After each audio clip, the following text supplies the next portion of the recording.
ராசிக்காரங்க வந்து நம்ம எல்லாருமே ஜாக்பாட் ராசி ஜாக்பாட் ராசின்னு எல்லாம் சொல்லிட்டு இருப்போம்.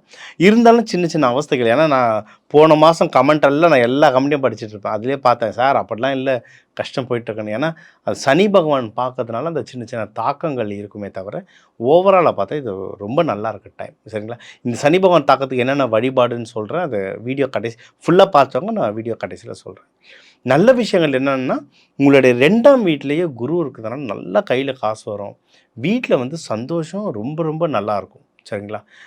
இன்னொன்று, நீங்கள் எடுக்கிற முயற்சிகள் வந்து நிறைய வெற்றி அடையும். அதுவும் இந்த ரிஷபராசிக்காரங்களாம் வந்து அதாவது ஆஃபீஸுக்கும் சரி குடும்பத்துக்கும் சரி உழைச்சிக்கிட்டே இருப்பாங்க.